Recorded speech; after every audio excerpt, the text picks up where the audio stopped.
If you buy real estate with cash, hard money, private money, or any setup that avoids a traditional bank mortgage, what starts on March 1st, 2026 could completely change how your deals are handled at closing. And no, this is not some wild rumor. This is a real federal reporting rule from Financial Crimes Enforcement Network, better known as FinCEN. If you're used to buying through LLCs or trusts to keep your name off public records, you need to understand this before your next deal blows up at the closing table. Let me calm one fear right away. This is not the government tracking every deed filed in America. Your county recorder is not forwarding every property transfer to Washington. This is not about every sale. It is a very specific, targeted rule. And if you understand the triggers, you can plan around it instead of panicking. Here's what FinCEN is focusing on: non-financed residential real estate transfers where the buyer is an entity or a trust. In plain English, that means if you buy a house without a traditional bank loan and the deed goes into an LLC, corporation, partnership, or trust, that deal may become a federal reporting event. Notice what I said. Non-finance does not just mean all cash. That's where a lot of people get confused. If you use hard money, private money, or seller financing, that can still count as non-financed under this rule if the lender is not a regulated financial institution with anti-money laundering obligations. If you get a mortgage from a big bank that already has to follow strict compliance rules, then generally this reporting requirement does not apply to your deal. But if you close with private funds and title the property in an LLC or trust, that's the zone FinCEN is watching. Now, why is this happening? FinCEN's job under the U.S. Treasury is to combat money laundering, sanctions evasion, fraud, and other financial crimes. For years, regulators have argued that South residential real estate is a safe place for bad actors to park money, especially when they buy without a bank and hide behind shell companies or trusts.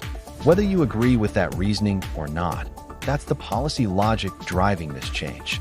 And let's be honest, most real estate investors using LLCs and land trusts are not criminals. They're looking for asset protection, lawsuit insulation, and privacy. They don't want tenants, competitors, angry former partners, or random attorneys searching their name and finding every property they own. Privacy is not automatically suspicious.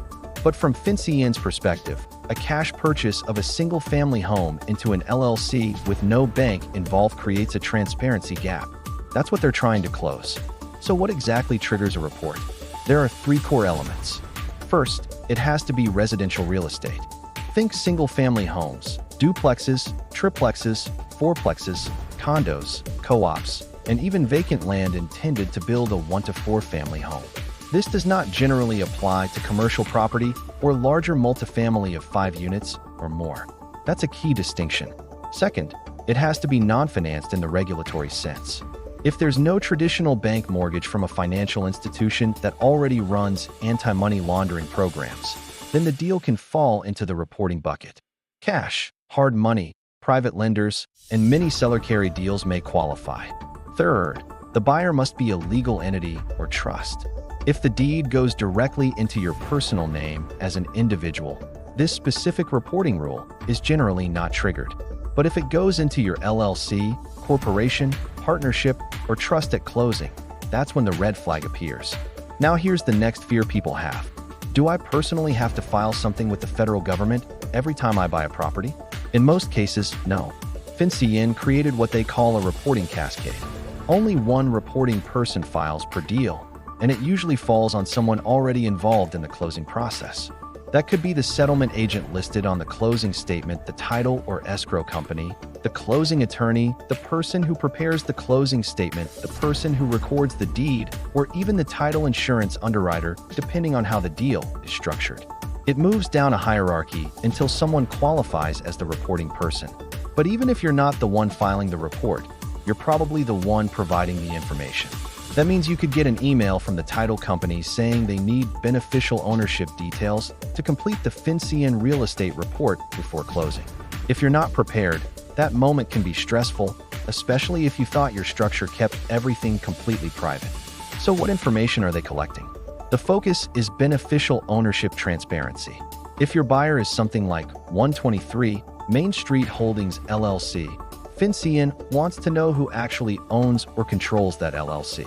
Generally, That means individuals who own 25% or more, plus anyone with substantial control, such as managers or key decision makers.